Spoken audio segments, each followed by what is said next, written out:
Welcome to this edition of the Douglas County School District Growing Together podcast. We will be talking to leaders, educators, specialists, and community members about topics that matter to our students, our schools, and our community. Let's jump into this week's episode as we grow together. Welcome to 10 Meaningful Minutes. My name is Aaron Reagan, and I'm here with the amazing Lori Lacombe, DCSD's Healthy Schools Coordinator. Today we're going to switch roles and I'm going to interview Lori. Our topic today is mindfulness, which is an area of deep expertise for Lori. Lori, welcome. Thanks, Aaron. How are you? I'm great. How are you today? I'm good. It's great to be back here with you, and I'm excited to be switching roles and have the opportunity to interview you. So thank you for agreeing to do this. Thank you for asking. So Lori, today we're talking about mindfulness, and I know that you've had kind of a long association with this, and you have brought this to Douglas County. I'm just wondering if you could tell us a little bit about what mindfulness is. Okay, well, that's a great place to start, Aaron. So there's a lot of definitions out there for mindfulness, and actually when I was a classroom teacher, my class used to make up our own definition for it. But right now when I go into classrooms, most often when I work with staff as well, I will say mindfulness is being in the present moment with kindness and curiosity and without judgment. Oh, that's beautiful. Yeah, so it's all about really trying to be both physically and mentally present to whatever is in front of you at that time, which is very challenging for many of us. Well, we live in a very distracted world. Yes, we do, and we practice distraction, so we're actually really good at it. And Right. so that's one of the reasons why we've brought mindfulness into classrooms, is because mindfulness teaches focus. You practice focus, you get better at it. And that's one of the research results that we're finding. They do over 700 research studies a year around mindfulness. And especially with children, they find that it increases focus and it decreases stress. Wow. Yeah.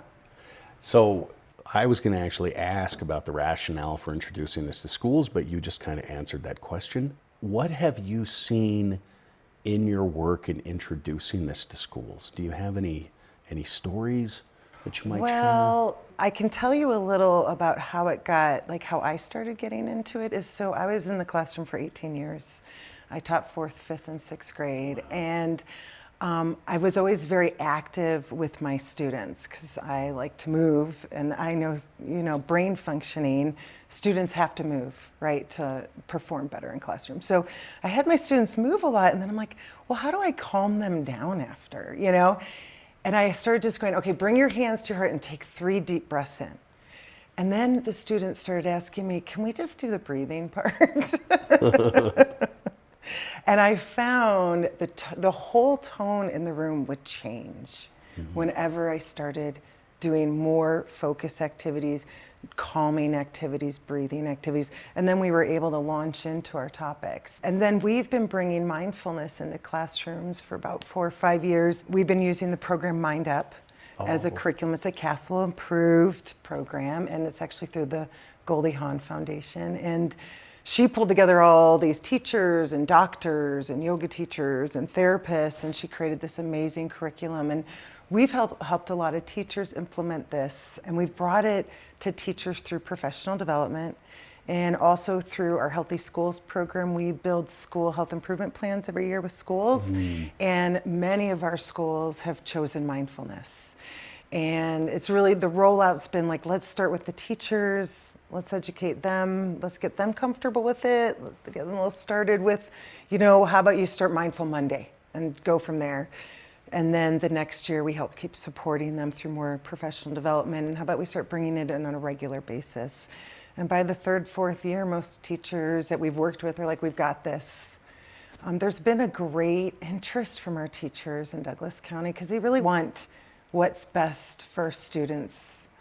And this is a really quick and easy free tool that you can bring into classrooms. Because mindfulness is not just breathing. There's a lot of different ways that you can look at mindfulness. It could be mindful hearing. It could be mindful tasting. It could be mindful feel, mindful smell, incorporating all the senses. So the teachers have been really open and eager to learn more about it and trying it out with their classrooms. And the fact that they continue with it indicates to me that it works, because the teachers I know do not want to continue doing things that don't work. Yeah, And so it exactly. sounds like it's effective and like it resonates with kids. That's wonderful. You mentioned CASTLE. Yes. When you were talking. Could you talk a little bit about CASTLE and maybe how mindfulness connects to social emotional learning, which is also a major drive for the district? Okay. So as we know in the strategic plan, that social emotional learning is one of our themes. It's one of our goals that we've been working on. It's also written in Dr. Tucker's goals. And he put the word mindfulness, by the way, I'm just saying. And but as a district, we've decided to adopt CASTLE's model for implementing social emotional learning in our schools and throughout the district. And there's a CASTLE wheel, and it's got 5 competencies on it. And 2 of them really directly correlate with mindfulness, and that would be self-awareness and self-regulation. And then that will lead to your social awareness and your relationship skills, which are 2 other competencies. And then the 4 together really help with the decision-making piece of social emotional learning. But when you work it with mindfulness, it's really starting with becoming self-aware. And really tapping into that, because once we're more self-aware, we can self-regulate, right? So if I am a student who's angry, and I have a choice. I can react and blow up and freak out and yell and scream and punch and hit, or run away from the situation. Or I can start to recognize I feel anger happening. I know what anger feels like. I feel like I'm about to flip my lid. And so I can start implementing mindfulness practices to calm me down before I get to that very reactive state, where then teachers become interventionists. Right? Right. Mindfulness is a prevention. These are lifelong skills. So we really tap into that piece of the model of the CASTLE wheel. If you get really deeper into mindfulness, you start getting into compassion and for others, common humanity, self-compassion, empathy, and then you start building into those other competencies as well. But we're still really at the phase of self-awareness and self-regulation. Fantastic. Fantastic. So, Lori, just 2 quick questions. Okay. Let's say that I'm a parent and I'm stressed out. Any tips for a parent who might want to Around the ground area, themselves using mindfulness using techniques. mindfulness? Well, quick and easy one is what I call PBR. And it means pause, breathe, respond with intention.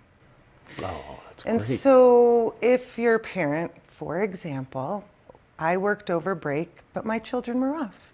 And I came home to a sink full of dishes every day. And I had the option.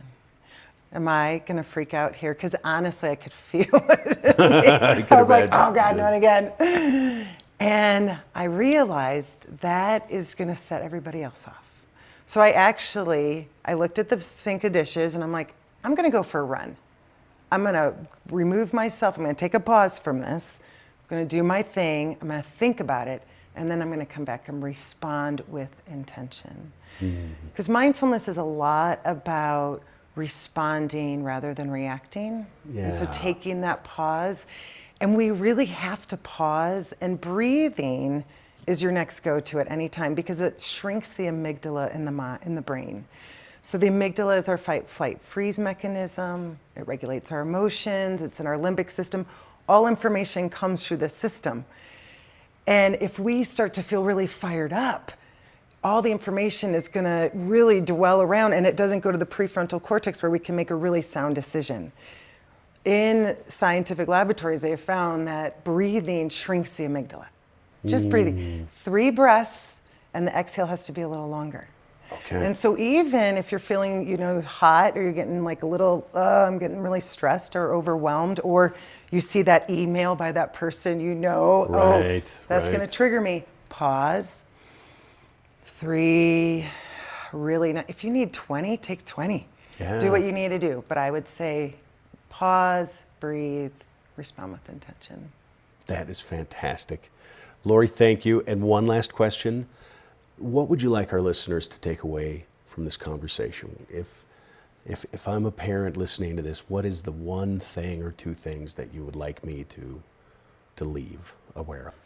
Well, I think awareness is what I would want you to be aware of, is start to bring some awareness to the level of stress in your life. And is stress managing you, or are you managing your stress? And if stress is managing you, it's really a great time to pause, step back, and start to look at that and start to bring awareness to like what is causing all this stress and what are some things that I can do to take away some of it. Because stress has a real nasty long-term effect on our systems, right? The cortisol, So I would say start to bring awareness and start to find things and carve out time every single solitary day that is going to bring you some peace and some calm and some joy. That can be through mindfulness. Maybe it's through going, for a long walk out in nature. Nature has a great effect on the brain and just overall calm, equanimity. Maybe it's sitting with your favorite book. And you know what? Laundry can wait. Dishes can wait. The kids can wait. Like, you have to take care of you first, and then start bringing it to yourself. And there's some really great books out there you can read. As a parent, Mindful Parenting by Kristen Race is amazing. There's Mindsight by Dr. Dan Siegel. That's a great book. The Healthy Schools website, we have a lot of resources that are available around mindfulness, especially for teachers and parents. There's a few, but they can always contact us. Fantastic. Lori, thank you so much. Oh, thanks, Aaron. Yeah. My favorite great topic. Information.